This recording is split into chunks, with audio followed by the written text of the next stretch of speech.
ढक पर ढाका बंद करो, बंद करो।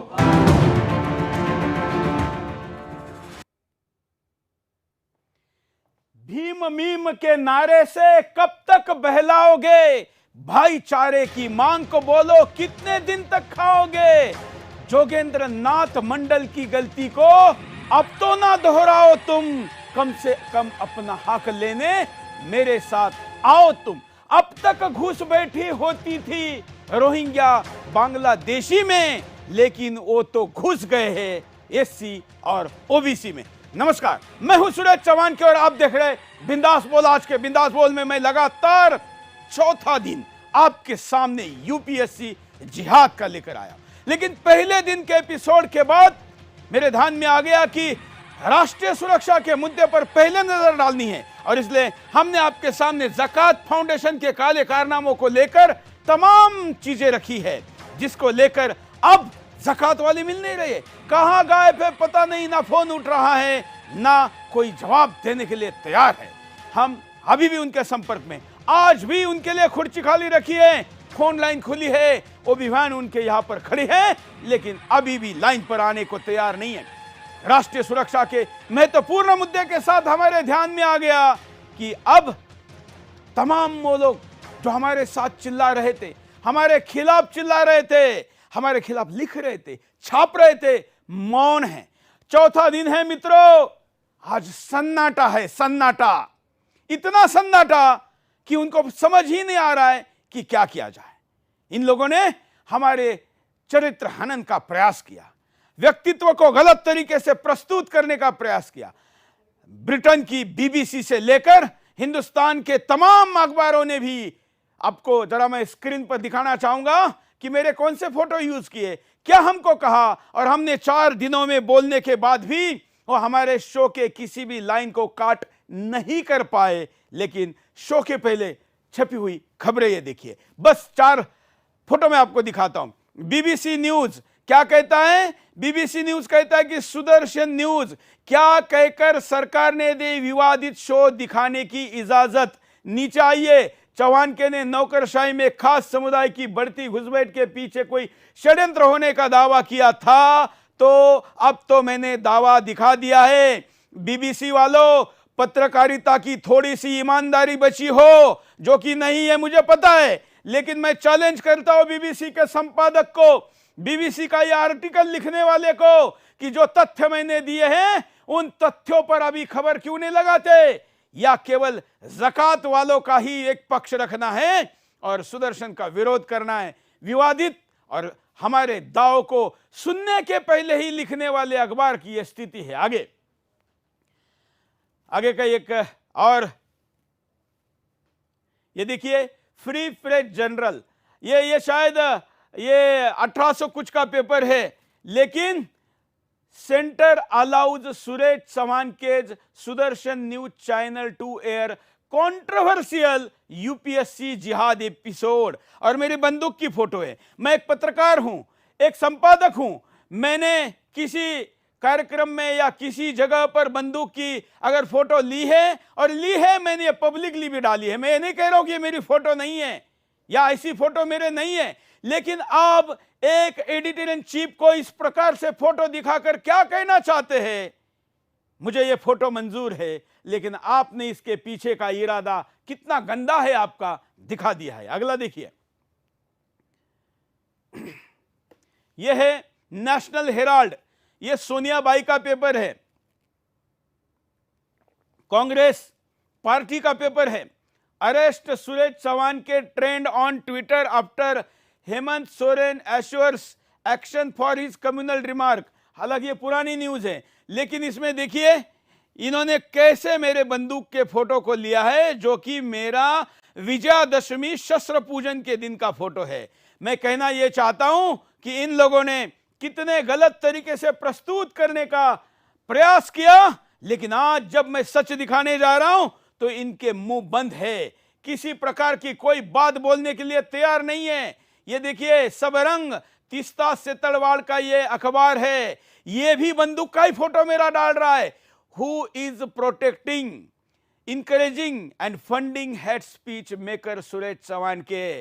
मैडम, आपके स्रोत तो देश ने देख लिए हैं, मेरे स्रोत प्रति 6 महीने जांचे जाते हैं भारत सरकार के द्वारा, और न्यूज चैनल का होम मिनिस्ट्री क्लियरेंस होता है। सोनिया बाई के दौरान भी हुआ है, आज भी हो रहा है, और सब कुछ खुला है, चोरी छुपा कुछ नहीं, दूसरे देश का कुछ नहीं है। चलिए आगे बढ़ते हैं। इन लोगों ने, हाँ ये भी देखिए, scroll.in कम्युनल शो, क्या बिंदास बोल कम्युनल शो है? बिंदास बोल सत्य बोलने वाला शो है, लेकिन उसको कम्युनल करने वाले ये लोग कैसे कैसे पहले बातें बनाते थे, गलत प्रस्तुत करते थे, और अब जब मैंने सत्य और तथ्य लाया है तो इस पर बोलने के लिए तैयार नहीं है। चलिए आज के मुद्दे पर आते हैं। आज हमें आपके सामने ये रखना है कि कैसे इस देश में आईएएस आईपीएस बनाने वाला फाउंडेशन, ज़कात फाउंडेशन, जो कि इस्लामिक टर्मिनोलॉजी के साथ बना है, ज़कात शब्द इस्लामी शब्द है, इस शब्द के साथ बना ये ज़कात फाउंडेशन, जिसका फाउंडर प्रेसिडेंट मनमोहन सिंह, उनके ओएसडी के तौर पर पीएमओ में काम किया, और वही व्यक्ति जब प्रेजेंटेशन देता है अपने लोगों के सामने कहता है उसका प्रेजेंटेशन हमारे हाथ लगाए। इस प्रेजेंटेशन में वो सबूत है जिसके आधार पर इस व्यक्ति पर रासुका लगना चाहिए, गिरफ्तारी होनी चाहिए, और वो तो होगी ही। लेकिन उससे बड़ी बात है, मेरे देश में भीम और मीम, दलित मुस्लिम कॉम्बिनेशन के आधार पर पाकिस्तान का विभाजन हुआ था, लेकिन आज ये कॉम्बिनेशन पर गेम फिर भी चल रहा है। मेरे इनोसेंट दलित भाई, उनको लगता है कि उनके साथ प्यार भरा व्यवहार किया जा रहा है, कम से कम स्टेज से और मंचों से तो बड़ी मीठी बातें की जाती हैं, लेकिन इस देश के कट्टरपंथी उनके पीछे, उनके पीठ में छुरा खोपने का काम कैसे कहते हैं, यह मैं अभी दिखाने जा रहा हूं। मैं आपको दिखाऊंगा कि ज़कात फाउंडेशन, जो कि हिंदुस्तान के कट्टरपंथियों का ब्रेन है, मास्टरमाइंड है, आईएएस आईपीएस बनाने की फैक्ट्री है, वो दलितों के बारे में कितना गहरा घना षड्यंत्र रचते हैं, यह भी दिखाऊंगा। लेकिन पहले मुद्दा।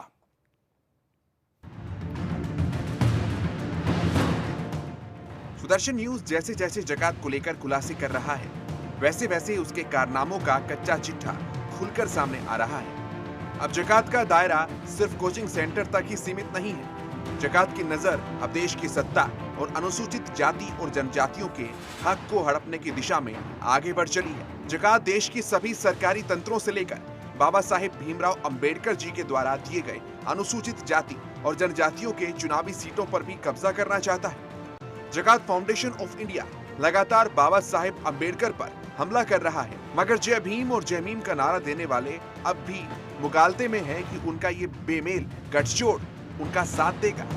जिस ज़कात फाउंडेशन ऑफ इंडिया को आपत्ति है कि मुस्लिम बहुल लोकसभा सीट अनुसूचित जाति और जनजाति एससी के लिए क्यों रिजर्व है, एससी विरोधी ज़कात जय भीम करने वालों को कितनी बड़ी साजिश के तहत उन्हें मिटाने में लगा है, शायद उनको इस बात का अभी तक अंदाजा नहीं है। ज़कात खुद ये दावा करता है कि महाराष्ट्र राज्य चुनाव आयोग को उसने नोटिस भेजा था। ज़कात के नोटिस के बाद 30 वार्डों का परिसीमन बदला गया, या फिर उस वार्ड की एससी रिजर्व सीट को हटा दिया गया। ज़कात यह भी दावा करता है कि उसने पनवेल और नांदेड़ क्षेत्रों में शिकायत दर्ज कराई थी।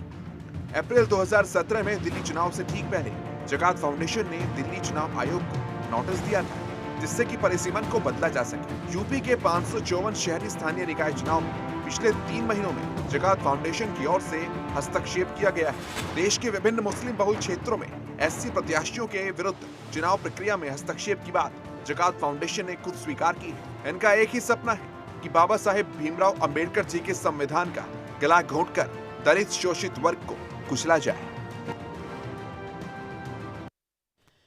हमारे साथ एक बड़ा गेस्ट पैनल जुड़ा है, उनके पास चलते हैं, स्वागत करते हैं। स्क्रीन पर हमारे साथ जुड़े हैं संजय पासवान जी, नेता है, बड़े दलित नेता के तौर पर जाने जाते हैं, लोजपा में हैं। संजय जी आपका स्वागत है।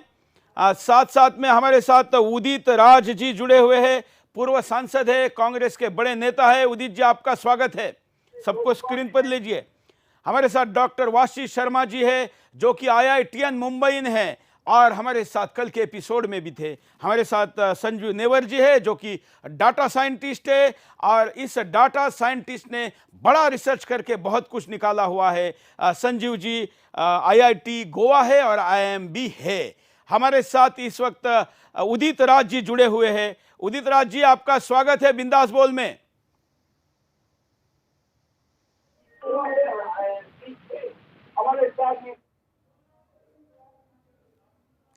चलिए, मैं इन सब के पास चलूंगा, उसके पहले मैं आपको दिखाना चाहता हूं कि ये कैसे षड्यंत्र हो रहा है दलितों के साथ, और हमारे दलित भाइयों के पीठ में खंजर खोपने का क्या हो रहा है। पूरा प्लान आपके सामने मैं शुरुआत करता हूं। सबसे पहली एक स्लाइड दिखाता हूं जो कि अवंतीपुरा कश्मीर में दिखाई गई थी मुस्लिम यूनिवर्सिटी में। उसका ये पहला स्लाइड आपके सामने। ज़कात फाउंडेशन ऑफ इंडिया, zakat.india.org क्या कहता है? ये कहता है कि हिंदुस्तान में 543 लोकसभा की सीट है।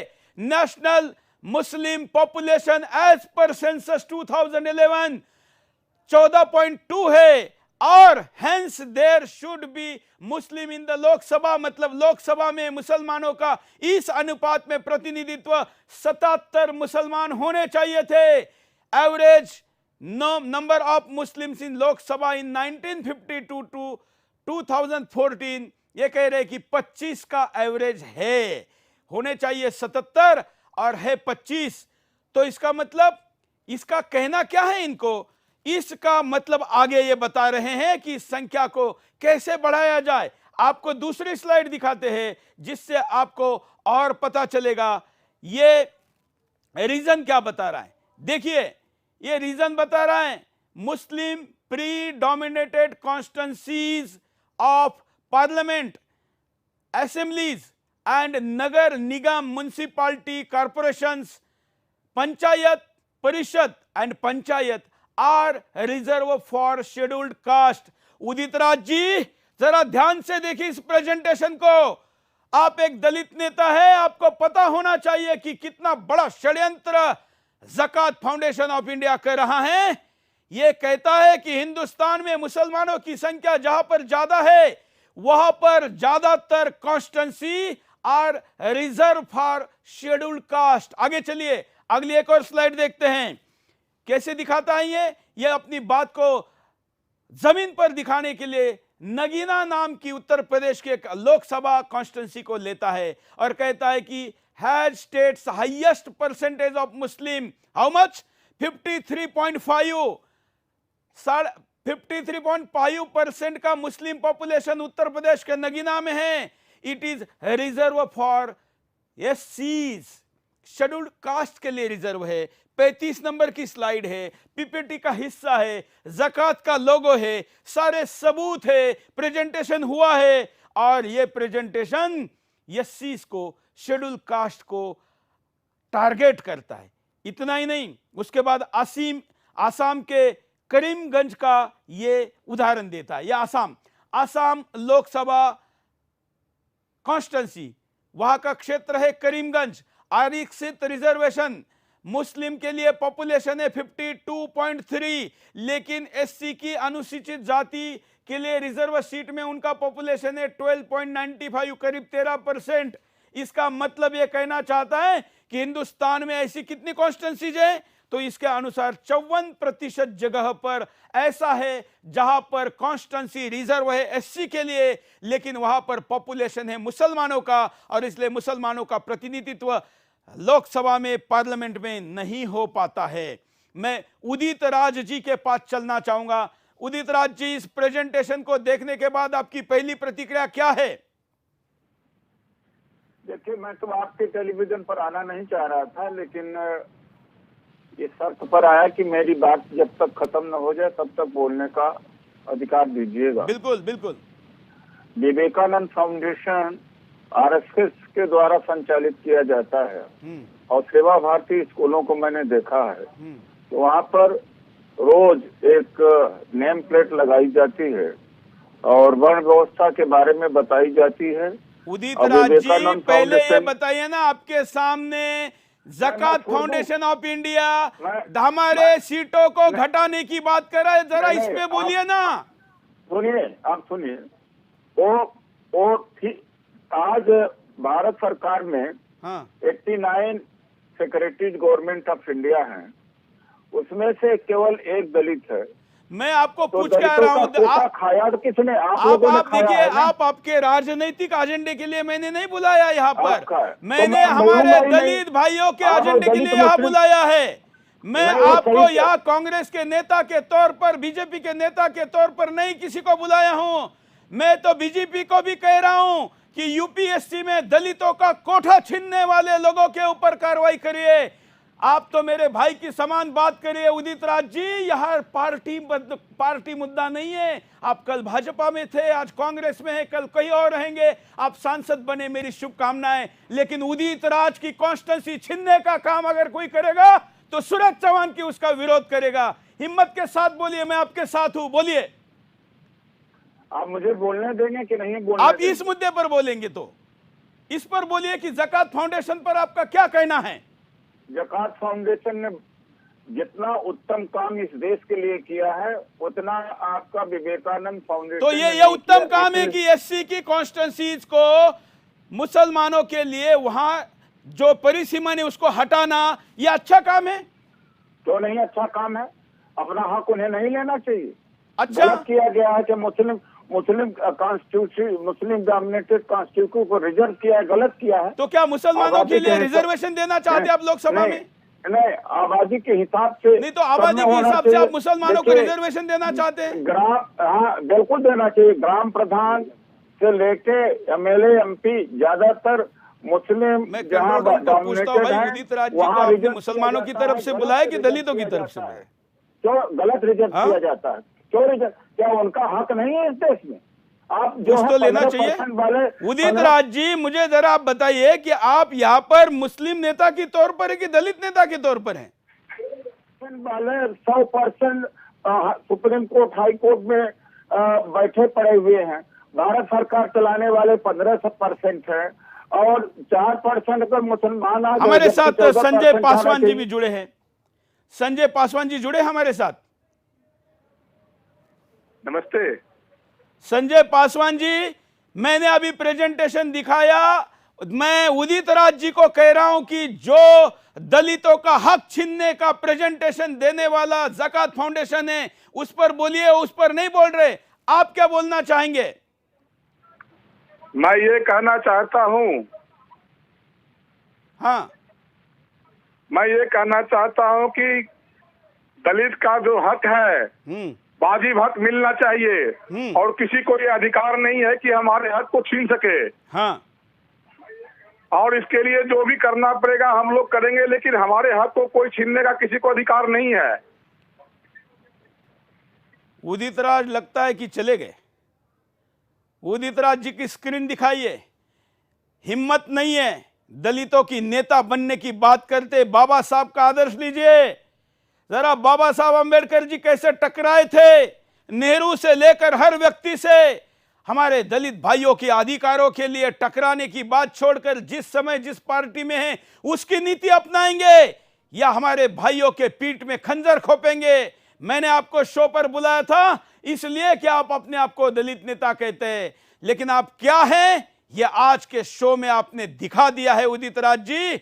अब इस देश का दलित भाई समझ जाएगा कि उदित राज जब मौका मिला और उनकी सीटें छीनने वाले फाउंडेशन के खिलाफ बोलना था तो उदित राज जी भाग खड़े हुए और बोले नहीं ज़कात फाउंडेशन के खिलाफ, लेकिन जितना बोला है उतना ही पर्याप्त है। हिंदुस्तान का हर भाई उसको देखेगा और आपकी असलियत उनके सामने जाएगी।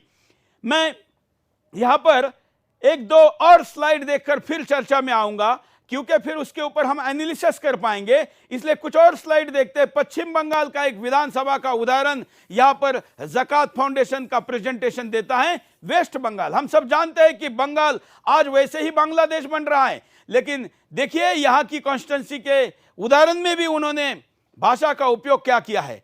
रिजर्व का Khargram West Bengal MLA constituency, assembly constituency, जिसको मराठी में आमदार बोलते हैं, हिंदी में विधायक बोलते हैं। ऐसी असेंबली कॉन्स्टिट्यूंसी में खरग्राम में 50% मुस्लिम है, लेकिन वास्तविकता वहां पर पॉपुलेशन एससी का 23% है, नॉट रिजर्व। दूसरा तूफानगंज, ये तूफानगंज में 50% मुस्लिम है, लेकिन वहां कॉन्स्टिट्यूंसी और एससी का जो परसेंट है उसमें फर्क है। लेकिन उसके बावजूद ये कहता, ये देखिए 53% है एससी, लेकिन ये कॉन्स्टिट्यूंसी रिजर्व नहीं है। ये विरोधाभास दिखाना चाह रहा है और इसके अंदर इन सीटों को बदलने की बात कर रहा है। वेस्ट बंगाल का उदाहरण मैंने आपके सामने दिया। ये राजनीति है इस देश में, बल्कि ये अराष्ट्र नीति है ज़कात फाउंडेशन ऑफ इंडिया की।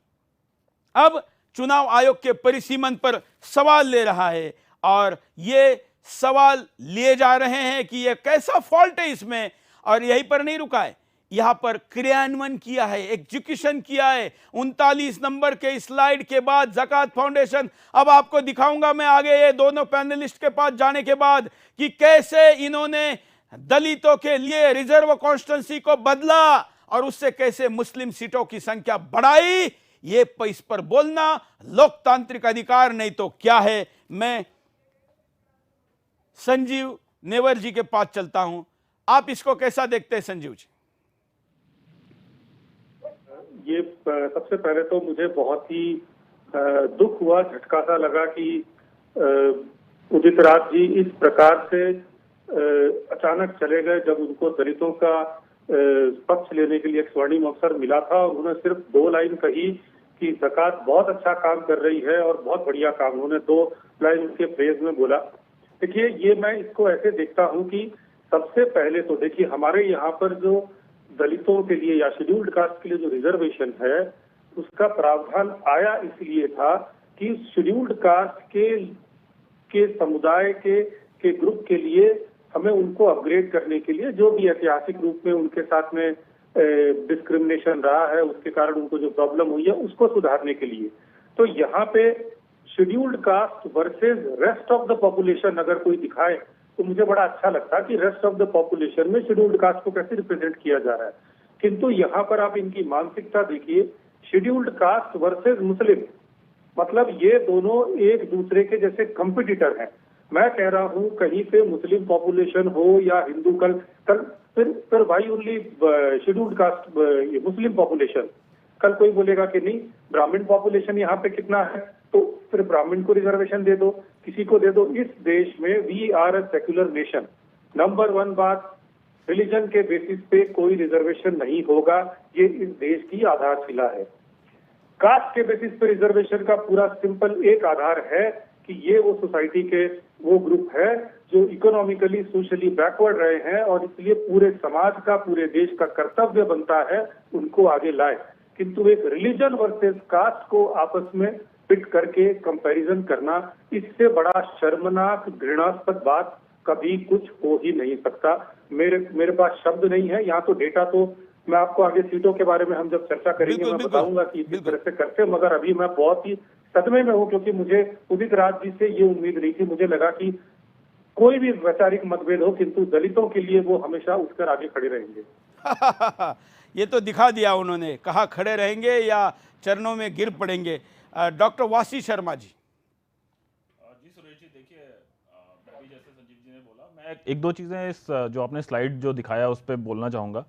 ये जैसे ये इन्होंने बोला ना, ये वास्तव में मुझे लगता है आपको हमें करेक्ट करने की आवश्यकता है। ये खाली यूपीएससी जिहाद नहीं है, तो पार्लियामेंट जिहाद पे पहुंच चुकी है बात। मैं इस रेफरेंस में बता रहा हूं कि यूपीएससी के आईएएस आईपीएस बनाने वाला फाउंडेशन की सोच क्या है जी, ये आज का एपिसोड में मैं दिखा रहा हूं जी। दूसरी बात यह है कि देखिए आर्ग्यूमेंट तो ये आर्ग्यूमेंट एग्जैक्टली तो मोहम्मद अली जिन्ना देता था। हाँ। वो भी यही बोलता था कि क्योंकि लाहौर में मेरे 60% लोग हैं, गुजरावाला में मेरे 80% लोग हैं, पेशावर में मेरे 95% मुसलमान हैं, इसलिए भैया मैं यहाँ से लेके अपने अलग राइट्स के लिए, अपने अलग अधिकारों के लिए यहाँ से निकल रहा हूँ।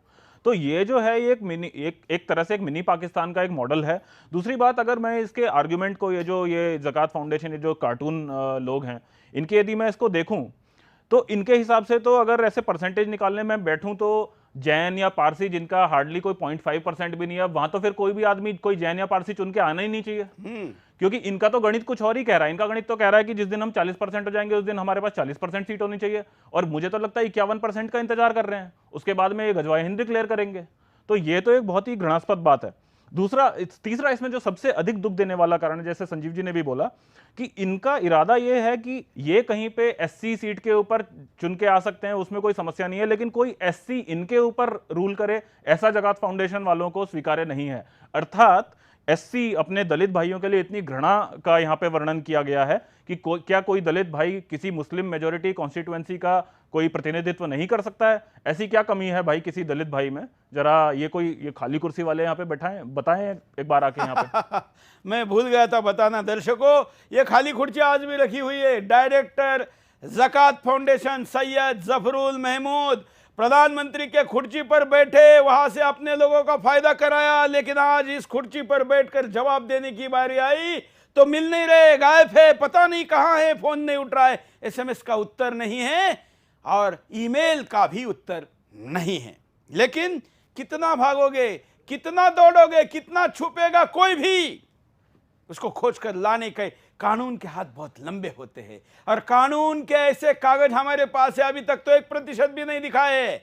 मैंने कहा ना कल भी, अभी तो हजारों पेजेस बात की है और ये सीरीज लंबी चलने वाली है। इस सीरीज में बस ये राष्ट्रीय सुरक्षा के 3 दिन मैंने निकाले थे, मैं आपके सामने यूपीएससी के अंदर के जो घपला है उसको भी डिटेल में लेकर आने वाला हूं। आज के एपिसोड में भी मैं आपके सामने वो हिस्सा दिखाने वाला हूं जिसमें कैसे षड्यंत्र पूर्वक यूपीएससी में हमारे लोगों का अधिकार मारा जा रहा है, दलित भाइयों का अधिकार मारा जा रहा है, ऐसा दलित भाई कह रहे हैं। चलिए आगे बढ़ते हैं। हम एक प्रतिक्रिया संजय जी की ले लेते हैं, उसके बाद आगे चलते हैं। मैं आपको इनका एग्जीक्यूट प्लान दिखाऊंगा कि इन्होंने एग्जीक्यूट क्या किया है। संजय पासवान जी।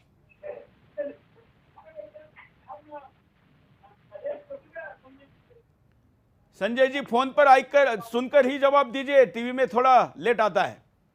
सर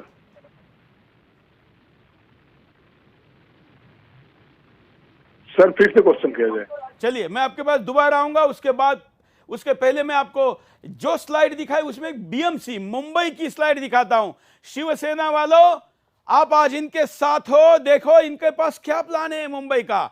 ये बीएमसी का उदाहरण देते समय ये कहता है, क्या कहता है कि टोटल पॉपुलेशन कितनी है, उस पॉपुलेशन में सेंसस 2011 के अनुसार परसेंटेज रेशो क्या है, बीएमसी में सीट कितनी है, और उसमें मुस्लिम के लिए 47 सीट हैं, और विन कितने हुए, मतलब जस्टिफिकेबल सीट होने चाहिए थी 47, लेकिन वास्तव में 30 आई है जीतकर, और शेड्यूल कास्ट के लिए 4.8% है, सीट होनी चाहिए थी 11, लेकिन जीतकर आए हैं 15। मतलब यहां पर हमारे एससी भाई 4 संख्या में ज्यादा जीतकर आना इसको मंजूर नहीं है, और इसलिए क्या कहता है, आगे चलिए एग्जीक्यूशन प्लान दिखाते हैं कि इसके लिए उसने क्या किया। 3 महीने में यूपी में स्थानीय चुनाव की बात करता है।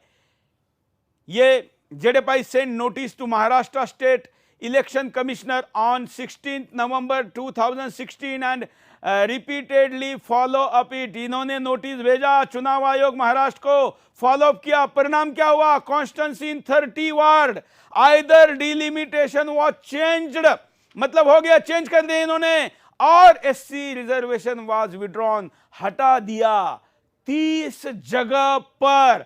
आप सोचिए यहां से कोई हमारे बाबा साहब के हमारे भाई चुनकर आते, हमारे दलित चुनकर आते, लेकिन जेडेफाई मतलब जकात फाउंडेशन ऑफ इंडिया यहां पर इतना बड़ा गेम कर रहा है। ये आईएएस बना रहा है, 40 में से 27 बना रहा है, और 30 साल में हिंदुस्तान के सिस्टम पर कब्जे का प्रेजेंटेशन दे रहा है। ये इनकी असलियत है। भीम और मीम का नारा देकर दलित भाइयों के पीठ में खंजर खोपने वालों, नंगा करूंगा तुम लोगों को। अगली स्लाइड दिखाइए।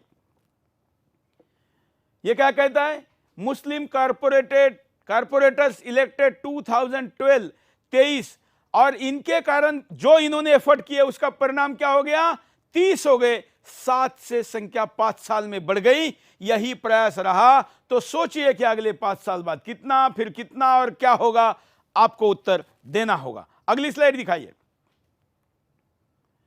पनवेल महाराष्ट्र का ही क्षेत्र है, पनवेल, नवी मुंबई और नांदेड़, ये नांदेड़ पनवेल, इन दोनों का उदाहरण क्या देता है कि यहां पर प्रपोज डिलिमिटेशंस वॉज इन कंट्रवेंशन ऑफ, मुझे थोड़ा यहां से टीवी स्क्रीन मॉनिटर दूर है, पास लीजिए, डिलिमिटेशन रूल्स। अब ये बीच की लाइन तो मुझे नहीं समझ में आई, नेशनल हाईवे और रेलवे ट्रैक क्यों दिया है, लेकिन जेडएफआई ने ऑब्जेक्शन लिया, फाइल किया और वहां पर कुछ करेक्शन करवाए और वहां पर यहां तक कि preparing for right in high court, ये एचसी मतलब हाई कोर्ट ही होगा क्योंकि ऊपर में इन्होंने हाईवे का स्पेलिंग हाईवे क्यों डाला मुझे पता नहीं, हाँ मतलब ये हाई कोर्ट में याचिका की तैयारी कर रहे हैं पनवेल और नांदेड़ में, इसको बदलने के लिए, एससी सीटों को बदलने के लिए। आगे चलिए, ये इलेक्शन हेल्ड इन अप्रैल 2017, इन मई 2016 जेडएफआई मतलब 17 में चुनाव होना था, लेकिन मई 2016 में ही ज़कात वालों ने रिजर्व कॉन्स्टिट्यूंसी के 10 पेज एडवांस नोटिस दे दी दिल्ली स्टेट इलेक्शन कमिश्नर को, जो चुनाव पिछले दिनों हुए उसके बारे में ये कह रहा है कि यहां पर होने वाले चुनाव के बारे में हमने पहले ही इस 10 पेजेस के एडवांस नोटिस दे दी। आगे चलिए, देखिए ये पीपीटी है मेरे भाई। इन यूपी उत्तर प्रदेश में ये कहते हैं कि 554 अर्बन लोकल बॉडीज के इलेक्शन होने वाले हैं, ये तब का प्रेजेंटेशन है और ये जल्दी होने वाले इस इलेक्शन में जेडएफआई ने क्या किया है, इंटरवीन किया, हस्तक्षेप किया है। आसान भाषा में कहूं तो उंगली की है, उंगली। किस लिए? 3 महीने पहले ही इन्होंने इस पर हस्तक्षेप किया है। आगे चलिए, आपके सामने, and this work is to be undertaken permanently, इसको स्थायी तौर पर करना है, यह स्थायी होने वाला है और यह कहां होना चाहिए? At every point of time in some part of India और द अदर्स। परिसीमन, हिंदुस्तान सरकार तो परिसीमन आयोग कब लाएगी, कब प्लान करेगी, कब क्या होगा, लेकिन इसके पास पूरा प्लान रेडी है। मैं इस देश के बाकी राष्ट्रवादी संगठनों को पूछता हूं, हमारे देश के कब्जे का प्लान करने वाले इस व्यक्ति के पास इतना लंबा चौड़ा प्लान है, मुझे तो अभी तक इस तरीके का प्लान करने वाला दूसरा कोई मिला ही नहीं है। कितना बड़ा मास्टरमाइंड है। मैं डॉक्टर वाशी शर्मा के पास चलता हूं। वाशी शर्मा जी। सुरेश जी, ये बहुत ही डिस्टर्बिंग एक्चुअली एक रेवलेशन है। ये देखिए, ये मुझे नहीं पता ये किस कैपेसिटी में बात कर रहा है ये व्यक्ति। शायद मनमोहन सिंह जी ने जो बोला था कि पहला हक जो है संसाधन पे इन लोगों का है। देखिए ये क्या बोल रहा है, ये बोल रहा है कि कम से कम 30 वार्ड में, महाराष्ट्र स्टेट इलेक्शन कमीशन में इसके कहने के बाद में 30 वार्ड्स में या तो डिलिमिटेशन चेंज हुआ है या फिर एससी कोटा विड्रॉ कर लिया गया है। मुझे ये समझ नहीं आता ये संवैधानिक अधिकार ये इस व्यक्ति के पास कैसे है कि इसके हस्तक्षेप के बाद में ये हमारे जो दलित भाइयों का अधिकार छीन के, और ये जो अभी उदित राज जी बैठे हुए थे, मैं चाह रहा था कि वो अगर बैठे तो उनसे पूछा जाए कि यह इसी चीज के लिए क्या बोल रहे थे कि ज़कात फाउंडेशन बहुत ही अच्छा काम कर रहा है कि हमारे दलित भाइयों से वो पूरा का पूरा उनको वो छीन के वो लेके गए हैं। तो मुझे तो इसमें कोई शंका है नहीं कि ये ना सिर्फ एंटी इंडिया ये ऑर्गेनाइजेशन है, बल्कि ये एक बिल्कुल दलितों को बिल्कुल कुचलने के लिए ये संस्था कार्य कर रही है। और भारत सरकार से अपील है हमारी हाथ जोड़ के कि इस मामले में आप प्रोब कराइए, आपका जितना भी मटेरियल है उन सब के आधार पे इन लोगों को तो दलित विरोधी होने के उससे अंजाम इनको देखना पड़ेगा। बिल्कुल। क्या संजय पासवान जी, इस देश का दलित नेतृत्व किसी भी पार्टी में रहे, क्या इस पर आवाज उठाएगा? बिल्कुल। बाबा साहब भीमराव अंबेडकर का दिया हुआ अधिकार हमसे कोई नहीं छीन सकता। हमारे नेता आदरणीय लोक जनशक्ति पार्टी के संस्थापक श्री राम विलास पासवान साहब लगातार दलितों के लिए आंदोलन करते आए हैं और सदन में आवाज उठाते रहे हैं, और हमारे इस हक को जो छेड़छाड़ करेगा निश्चित रूप से सदन से सड़क तक हम आंदोलन करेंगे और अपने हक अधिकार को छीनने नहीं देंगे। ये किसी को अधिकार नहीं है। बिल्कुल संजीव जी। और लगातार हमारे नेता सदन में चर्चा करते हैं, दलितों के लिए लड़ते रहते हैं, कोई भी मुद्दा दलित का हो, उसका अधिकार के लिए सड़क से लेकर सदन तक आंदोलन करते हैं और आगे भी करते रहेंगे। और ये किसी को संवैधानिक अधिकार नहीं है कि हमारे हक को छीन ले। संजीव जी, आज हमने पहले शुरुआत की दलित नेताओं को मिलने की, उसमें हमने रामदास अठौली जी को संपर्क किया। उनकी प्रतिक्रिया मैं यहां दिखाता हूं और मैं आपसे आश्वासन चाहता हूं कि आपकी पार्टी, आपके माननीय मंत्री जी रामविलास पासवान जी और आपके युवा नेता दोनों को हमारी टीम कल मिले और उनकी भी प्रतिक्रिया वीडियो में सामने आए, यह आपसे अपेक्षा है। मैं अभी यहां पर रामदास अठौले जी का वीडियो दिखाता हूं, देखिए। सुदर्शन पर कार्यक्रम यूपीसी जिहाद पर बैन लगा था तो अठौले साहब सुदर्शन न्यूज के समर्थन में आए थे और उसके बाद भारत सरकार ने कार्यक्रम चलाने की अनुमति दी थी। हम अठौले साहब का धन्यवाद करते हैं। अठौले साहब, आपका धन्यवाद, आपने हमारा समर्थन किया। उसके बाद भारत सरकार ने कहा कि आप कार्यक्रम चला सकते हैं और हमने कार्यक्रम चलाया और लगातार चल रहा है। सुरेश चौहान के जी, उन्होंने कहा कि दलितों का जो कोटा है मुस्लिम उपयोग कर रहे हैं। क्या आप मानते हैं कि इसको रोकना चाहिए, दलितों का हक मिलना चाहिए? दलितों को तो अपना हक मिल ही रहा है और मिलना भी चाहिए। जहाँ जहाँ नहीं मिलता है उधर बाबा साहब के संविधान के मुताबिक उनको उनका हक मिलना चाहिए। और सुदर्शन टीवी ने, हमारे चौहान जी ने जो अभियान चलाया था उसके ऊपर शुरू में पाबंदी आई थी, लेकिन गवर्नमेंट ऑफ इंडिया ने उसको ऑलरेडी परमिशन दे दिया है और अभी ये प्रोग्राम चल रहा है। बहुत अच्छी बात है। मैंने भी आपके इस विषय को मैंने सपोर्ट किया था और अभी वो प्रोग्राम आपका चालू है और इसीलिए मैं आपका धन्यवाद।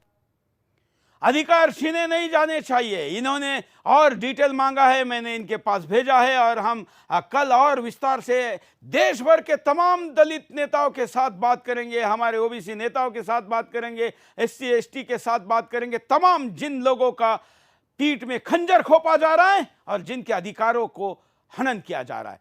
संजय पासवान जी, आप आश्वासन दे रहे हैं कि आपकी पार्टी का स्टैंड जो आप बोल रहे हैं यही रहेगा, आप सत्ता में हैं, केंद्र में? सबसे पहले तो मैं सुदर्शन चैनल को धन्यवाद करता हूं जिन्होंने इस मुद्दे को लेकर हम लोगों को जोड़ा है। मैं स्वागत करता हूं आपके इस विचार को और मैं आपको भरोसा दिलाता हूं कि जब कभी भी आदरणीय लोक जनशक्ति पार्टी के संस्थापक श्री रामविलास पासवान जी का, आदरणीय लोक जनशक्ति पार्टी के राष्ट्रीय अध्यक्ष श्री चिराग पासवान जी का जब भी आपको जरूरत पड़ेगी और मैं उनको लाने का प्रयास करूंगा, ये भरोसा दिलाता हूं। और मैं कहना चाहता हूं कि हम और हमारे नेता लगातार दलितों के अधिकार के लिए लड़ाई लड़ते आ रहे हैं और भरोसा दिलाते हैं। बिल्कुल, वो दोनों दिल्ली में होंगे क्योंकि पार्लियामेंट सेशन चल रहा है और मैं कल उनसे स्टेटमेंट चाहूंगा, आप उसमें मदद करेंगे। मैं आगे चलता हूं। मैं आपको अब दिखाना चाहता हूं कि कैसे इन्होंने, अगली स्लाइड लीजिए मित्रों, आपके सामने हमने ऐसे ऐसे रिसर्च कर चीजें लाई है जिन चीजों के बाद आपको लगेगा कि ये सारी चीजें इस देश में हो कैसी रही है। अब मैं आपको दिखाना चाहता हूं कि जब हमने इन मुद्दों को उठाया तो देश भर में ज़कात के विरुद्ध प्रोटेस्ट शुरू हो गया। दिल्ली में हुए प्रोटेस्ट का वीडियो मैं आपको दिखाता हूं, देखिए। किसी के हक पर डाका बंद करो, बंद करो, बंद करो, बंद करो, बंद करो, ज़कात फाउंडेशन बंद करो, बंद करो, बंद करो, ज़कात फाउंडेशन बंद करो, बंद करो, बंद करो, ज़कात फाउंडेशन बंद करो, बंद करो, बंद करो, हिंदुओं के हक पर डाका बंद करो, बंद करो, बंद करो, हिंदुओं के हक पर डाका बंद करो, बंद करो, बंद करो, किसी के हक पर डाका बंद करो, बंद करो, बंद करो, बंद करो, बंद करो, बंद करो, ज़कात फाउंडेशन बंद करो, बंद करो, बंद करो, ज़कात फाउंडेशन बंद करो। भाई प्रतिक्रिया लियो, क्या कहते हैं देखिए। बंद करो, बंद करो। अरविंद, क्या बताइए, आपने ज़कात फाउंडेशन को जब से यूपीएससी का नौकरशाही जिहाद पर सुदर्शन पर कार्यक्रम किया उसके बाद से ही ज़कात फाउंडेशन को बंद करने की मांग अब उठने लगी है।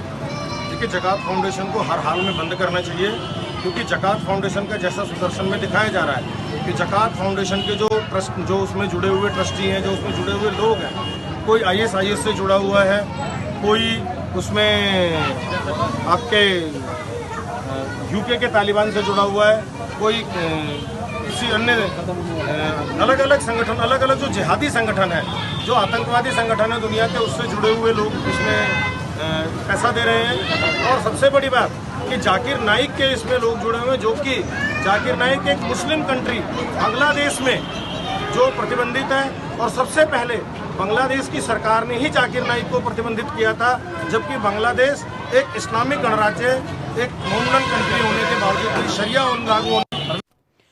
नोएडा का आपको दिखाते हैं, नोएडा में भी ये प्रदर्शन शुरू हुआ है और नोएडा का ये वीडियो। मुसलमानों को ओबीसी से जकात फाउंडेशन की जकात फाउंडेशन की जकात फाउंडेशन की जकात फाउंडेशन की। समाज में जो सोशल डिस्क्रिमिनेशन का जो लाभ इनको मिल रहा है, तत्काल ये बंद होना चाहिए। कैसे एक समाज के 64 में से 27 बच्चे सेलेक्ट होते हैं, इसके पीछे का जो सैयद जफर महमूद की जो सोच है, उस सोच की जांच होनी चाहिए।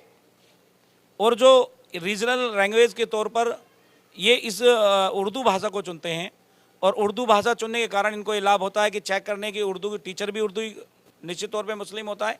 एक तरफ इनको माइनॉरिटी का लाभ मिल रहा है, दूसरी तरफ इनको ओबीसी का लाभ मिल रहा है। इन्हें दोनों लाभ बिल्कुल भी नहीं मिलने चाहिए। मैं ओबीसी नेता होने के नाते इसकी घोर निंदा करता हूं, और मैं सरकार से मांग करता हूं कि जकात फाउंडेशन की बिल्कुल जांच होनी चाहिए। एक देश के अंदर जहाँ पे हिंदी हमारी मातृभाषा है, वहीं पर मुसलमानों के लिए एक अलग से भाषा का उपयोग किया जाता है, उर्दू। मैं आप सभी जानना चाहता हूँ, यहाँ पे लगभग बहुत सारे लोग हैं, अगर इनके सामने एक तरफ उर्दू रख दी जाए, या फिर पूरे विश्व में, पूरे हिंदुस्तान में, हिंदुस्तान के अंदर अगर दोनों भाषा रख जाए, हिंदी और उर्दू, तो लोग लगभग सभी लोग हिंदी भाषा को तो पढ़ लेंगे, उर्दू को नहीं पढ़ पाएंगे। तो मेरा यही आग्रह है कि जो मुसलमानों के लिए स्पेशल एक उर्दू भाषा में पेपर बनवाया जाता है, और चेक करने वाले भी उर्दू भाषा वाले होते हैं, तो पूरे देश में एक हिंदी भाषा लागू होनी चाहिए। और साथ साथ ये भी आग्रह करूँगा कि ओबीसी के अंदर जो हिंदी ओबीसी का जो हक छीना जा रहा है, जब मुसलमानों को माइनॉरिटी और ओबीसी दोनों का हक देना ये ठीक नहीं है। मैं उस समाज से आता हूँ जो पहले से ही पिछड़ा हुआ है, यानी आर्थिक रूप से हम पहले से ही कमज़ोर हैं, और हमारा हक इस तरीके से मारा जा रहा है। ये कौन साजिश कर रहा है?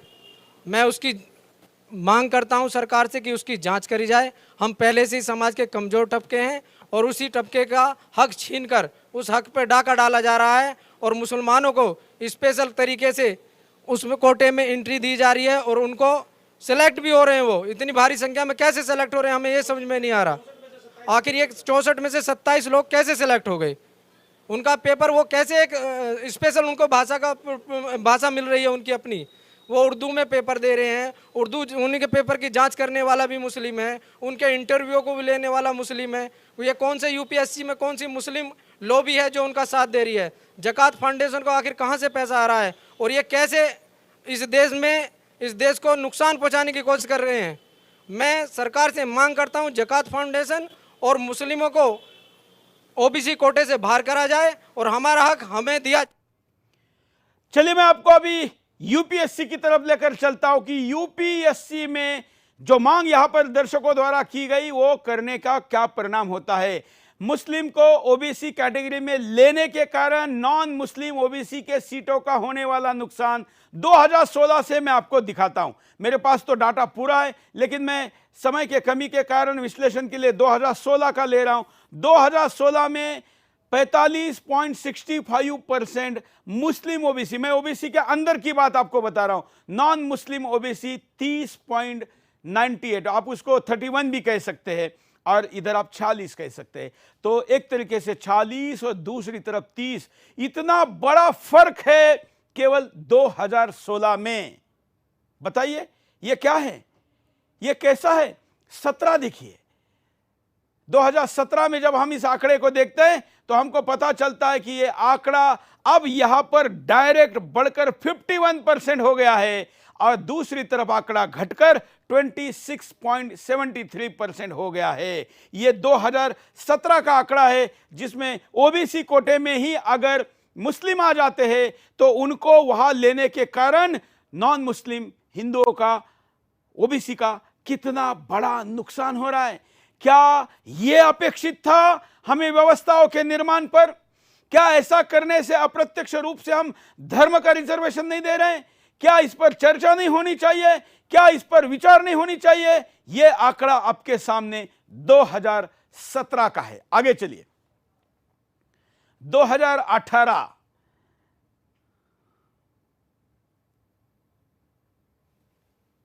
मुझे लगता है कि यह कहीं ऐसा ना हो कि यहां तक चला जाए, क्योंकि 68% 97 मतलब आप इसको 69% कहिए, 69% यहां पर यह हरा है, और ये देखिए सिर्फ 26%। अब ये आंकड़े तो मेरे नहीं है, ये आंकड़े आपके साइट के हैं, सरकार के हैं, और ये अगर स्थिति है तो इस पर बोलना चाहिए कि नहीं बोलना चाहिए? इसके बाकी तो परिणाम है ही, लेकिन मैं केवल आपको विरोधाभास दिखा रहा हूं, शेर मारे जाने की, हिस्सा लिए जाने की आंकड़ेवारी दिखा रहा हूं। मैं आपके सामने कल के एपिसोड में और डिटेल लेकर आऊंगा।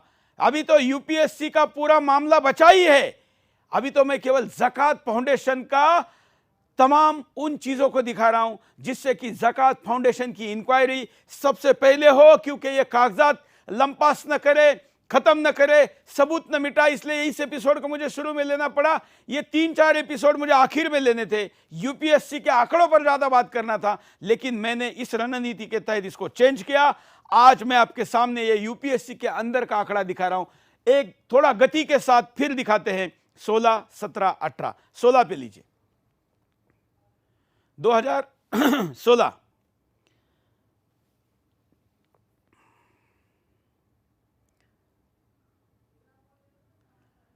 45, 17,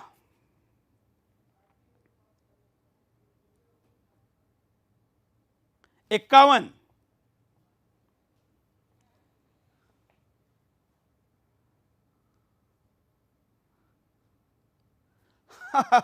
89।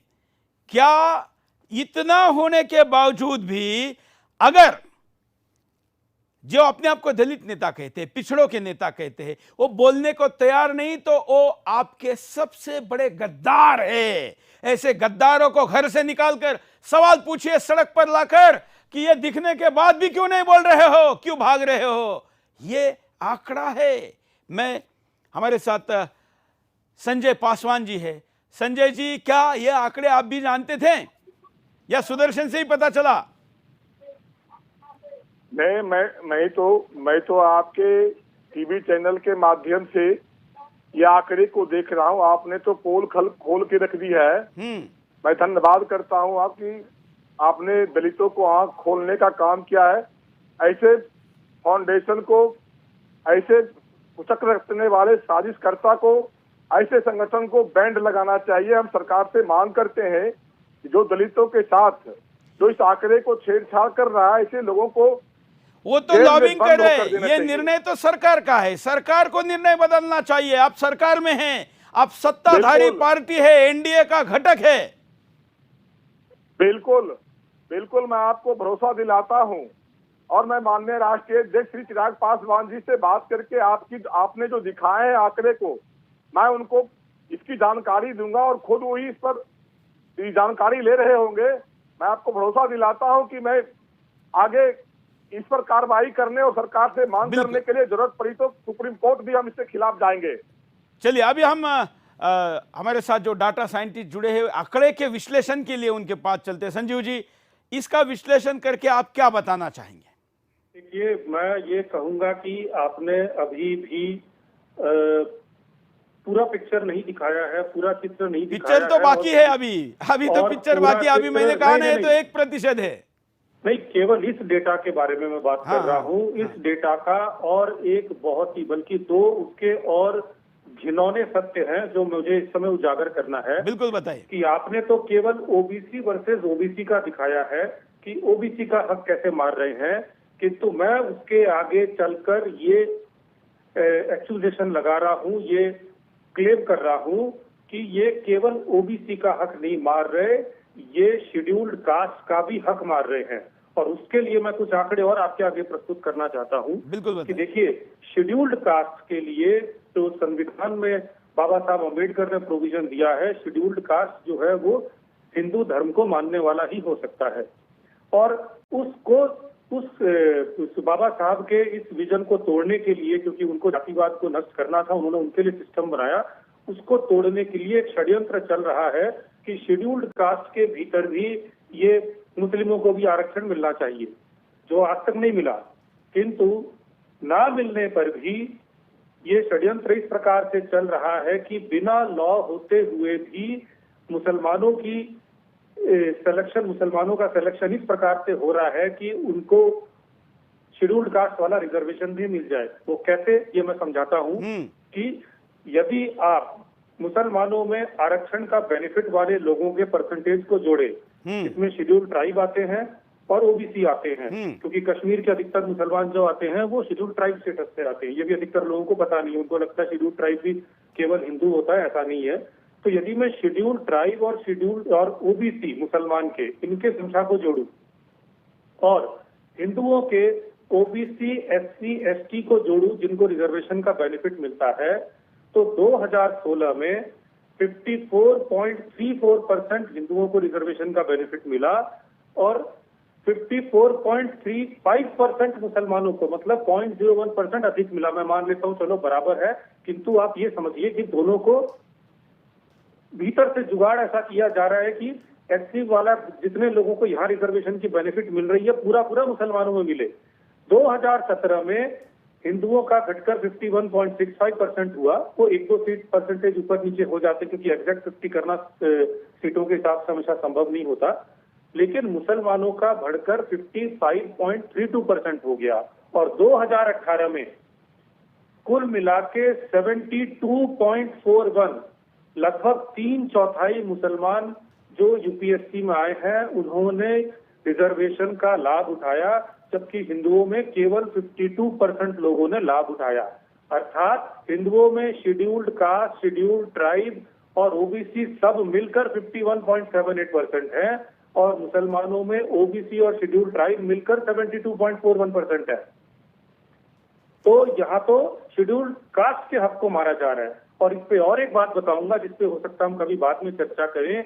इसके लिए मैंने ये देखा कि ये चमत्कार हो कैसे रहा है। तो जब मैं चमत्कार को देखने का प्रयास किया तो मुझे पता चला कि हमारे नॉन मुस्लिम ओबीसी भाई रिटर्न के एग्जाम में मुस्लिम ओबीसी भाई से ज्यादा अच्छा परफॉर्म करते हैं, किंतु इंटरव्यू के भीतर में उनको नंबर बहुत कम मिलते हैं। इंटरव्यू में मुसलमानों को अधिक नंबर मिलते हैं, वहां पर वो एक्सीड कर जाते हैं और आपको ये रिजल्ट दिखाई देता है। बिल्कुल बिल्कुल। आप और क्या जोड़ना चाहेंगे?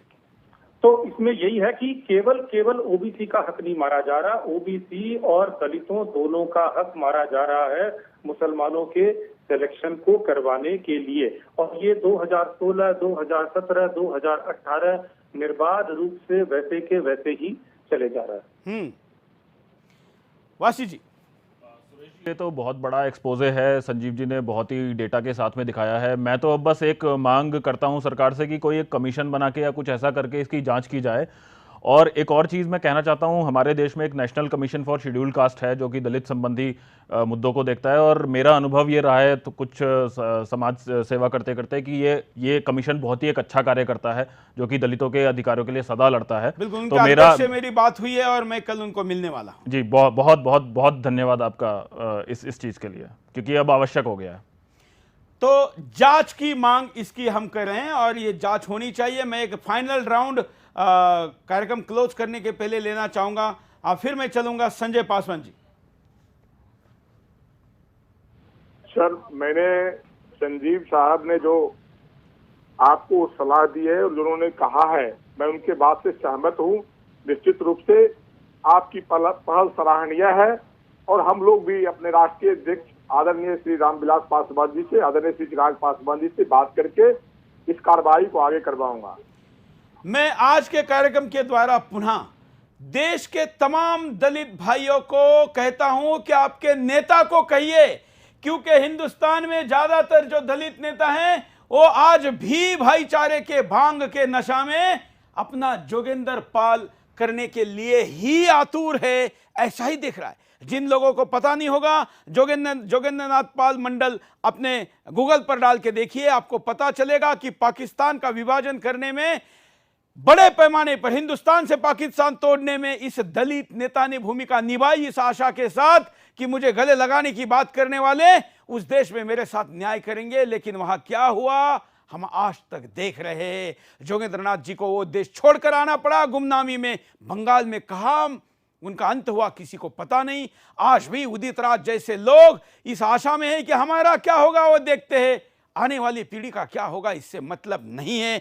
इस प्रकार का स्वार्थ इस देश के दलित मूवमेंट को, दलित भाइयों के अधिकारों को सबसे बड़ा क्षति पहुंचाएगा और इसलिए इसके खिलाफ हम आवाज उठा रहे हैं। देश के जो दलित नेता इस पर बोलेगा नहीं, मान लीजिए कि वो अंदर से बिका हुआ है, मान लीजिए कि उसमें दम नहीं है, मान लीजिए कि उसने अपना हक, आपका अधिकार किसी को बेच दिया है। और इसलिए जो भी दलित नेता इस पर बोलेगा नहीं, उसको बुलवाइए, यह आपका अधिकार है, कर्तव्य है और मेरा कर्तव्य है कि मैं उसको मंच दूंगा और इस पर बोलने के लिए उसको जगह दूंगा। मैं पैनल के पास चलता हूं। मैं आभार व्यक्त करता हूं आप सभी का, आप आज जुड़े।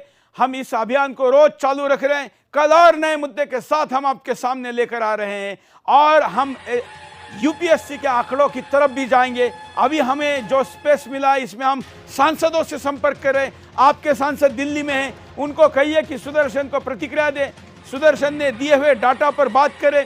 2 दिन हम उनको इसलिए दे रहे हैं कि उनको अध्ययन करने का मौका मिले और वो 2 दिन कल खत्म हो रहे। सबके धन्यवाद के साथ आज मैं यहां पर रुकता हूं। आज के लिए इतना ही। जय हिंद। बंद करो, बंद करो, बंद करो। जकात फाउंडेशन बंद करो, बंद करो, बंद करो।